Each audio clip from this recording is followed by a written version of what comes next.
Afternoon, everybody. It's Terry here. Had some thoughts and tips on laying out beds, different materials to use, how to lay them out. A few methods I've used. So this is backyard here. I've put this, I think it's called Highland or something stone in. Probably most of this has been in about 25-30 years. Which is some of my favorite material is stone edging. It's natural, it's quick, easy to change out if you want to change the bed, make it bigger or smaller. It's very quick and easy to maneuver, and as you can see, it lasts a pretty long time. It's not perfectly straight as it used to be, but not bad for 30 years. So, and like some of my thoughts on designing a bed, you can use this is an extension cord here. So you can use this. A little chilly out today, so I didn't want to lay out very straight. But it gives you a rough idea. So that's one method. You could use an extension cord. Over here I've got a rope. And so you kind of design it, laying that out. Or a lot of people like to use the paint. The marker paint's very common. So you can spray paint that on, as here I did in the badminton court, so you can see how that looks. It's very vivid, and so you can really see what your plans are and how it's going to look like. I guess the problem is if you move it around a lot, or you're going to have white paint for about 2 to 4 weeks, but it does fade and go away. So. But if you don't get it in there just right and dig it out.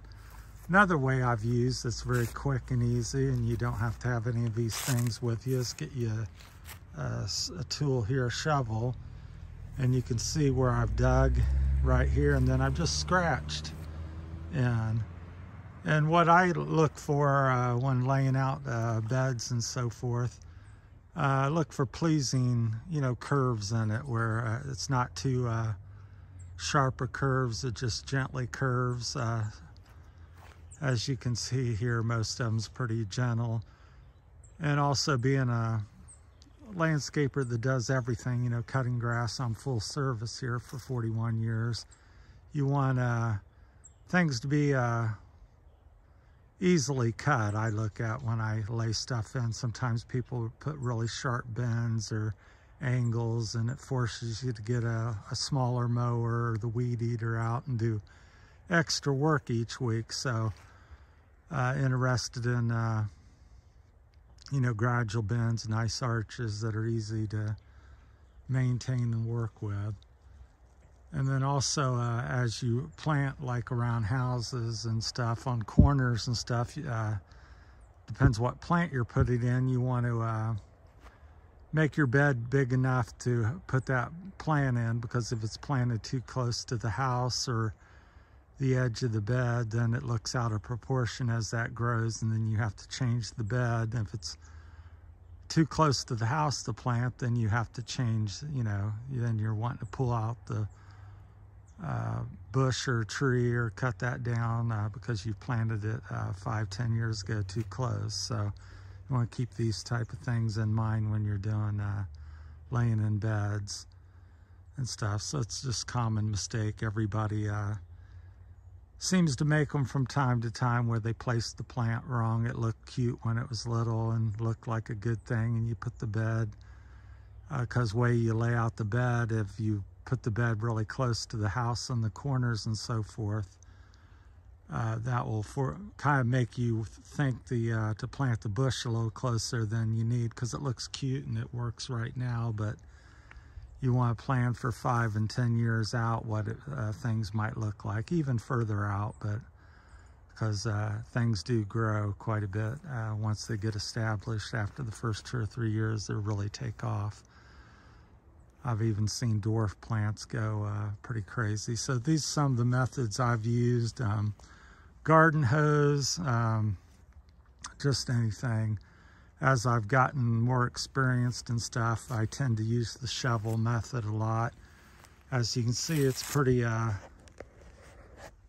fairly easy to see. This is where I just dug down, stepped on it, and pulled it out and moved it and did it again. And then over on this side here where it's a little lighter is just where I scratched it into the ground. So, and what this allows you to do is for you to visually see, and then if you're working for somebody and you're in the landscaping business, you can bring a customer out and say, you know, for instance, this extension cord, you could say, I'm thinking about laying out your bed here. Is this pleasing to you? And do you like that? And that's what it's for, so you can visually, before you commit to a bunch of work. And especially when you're, there's different ways. I'm a big fan of edging, not just edging with the shovel. That's my least favorite because I think that's the highest maintenance. I like, you know, rock is my number one, and then you can put plastic edging in and wood edging, all kinds of different things, brick, concrete block, and stand it up on the edge. The problem with putting things in the ground, anytime you install anything in the ground, it's more labor intensive. And also,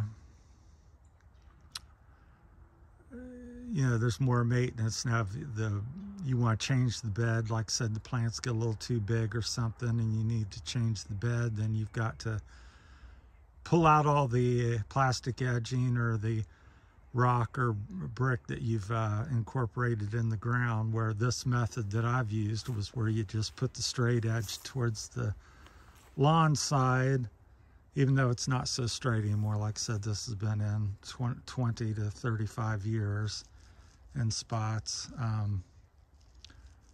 You put that towards the inside, and then it's, you know, like I said, you can see where it stayed fairly straight, especially as you get further away from it. You can see it still has a nice, pretty pleasant line to it. So another little tip I'll say on the rock as well is it'll tend to get algae and fade, kind of like your concrete driveways and walks, and people tend to want to power wash them. Now what I do every a few years, 3, 5, 6 years, I'll take some bleach and put it in a backpack sprayer or a little hand sprayer, and I'll go along and spray the rocks, and that really shines them up. I just did these last year, so really brightens them up and makes them look like you've just put them in, even though these are 20, 30 years old. And it's been out in the, my yard's really shady. You can't tell with all the leaves off, but in the summer it's pretty shady back here. So a lot of, you can see a lot of the mosses and different things growing. So the rocks can look pretty, blend in and not be so bright and shiny. So that's a little inside tip. Works on concrete, pavers. So I'm a big fan of the bleach. And surprisingly, it really doesn't have much effect on the lawn. Obviously, if you poured the whole gallon in the middle of your yard, you're gonna have a brown spot, but seems to grow, whatever it does, it tends to grow back. So I've rarely killed anything with the bleach. So, but that's, you guys, just wanted to share some of the tips, and maybe you can share some additional ones. I know I'm always getting into these videos and then I forget different ones, but or things I'm speaking about, because there's not always, I don't have this written down or rehearsed or anything. I just get an idea and get out and start rambling about it. So, but I've been doing this, this is my 41st year. Started when I was 19, I'm now 60. So some of my methods with laying out in a bed, you know, making it easy to cut, getting around. A lot of times you don't leave enough room, and it's kind of like small gates in people's property. People will put in a 36-inch gate, and really that's not adequate. I think near 60, you know, some inch gates, you know, so you can get maybe a bobcat back in there or different equipment. It's really difficult when you have a gate that's, you know, 32, 36 inches, then even, you know, trying to cut the yard. So being full service, I think about all these things. So I try to maybe walk you around here and show you a little bit more since we got a few minutes. But over here we've gotten some erosion plus the dog runs, so but I'll show you some of the possible issues here. And then here, instead of since it's kind of a straight run, I put little put the rocks out, make little water breaks to shoot the water out into the grass more, so you don't have just a big run, because we have a lot of wash here on the corner of the property. And like I said, that's been in quite a few years. I've never straightened it, but it's gotten pretty rough, so it certainly could use some. And then down here's an example where you might get a little tight and can't get the equipment, a bobcat or mower. So this is a minimum.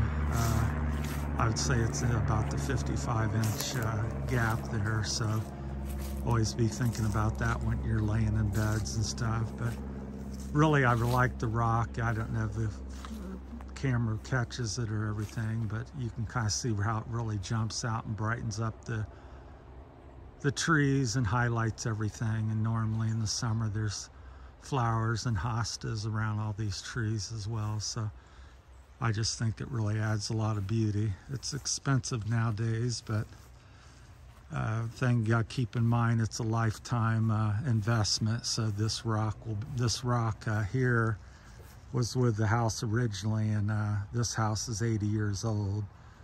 So you buy it once, and it's a lifetime thing. So in the long term, rock will outlast the railroad ties and any other material you get, even metal, rust, and plastic gets brittle, and the rock, you can always straighten it out and do things. So this is kind of a nice little corner there. I've got a limelight hydrangea, which is one of my favorite plants in the landscape. So just some tips and thoughts. So make it easy to cut your grass and maintain your property, and give you enough room to plant things, and I would suggest the rock. So there you have it. If you guys have any questions or comments, please feel free to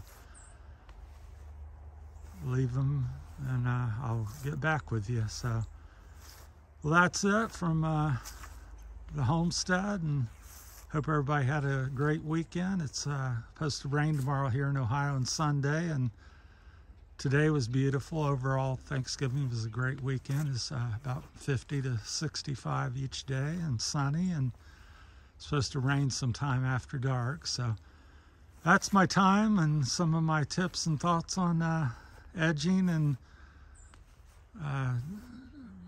trim around your landscape and stuff. All right, thanks for watching. Have a great day.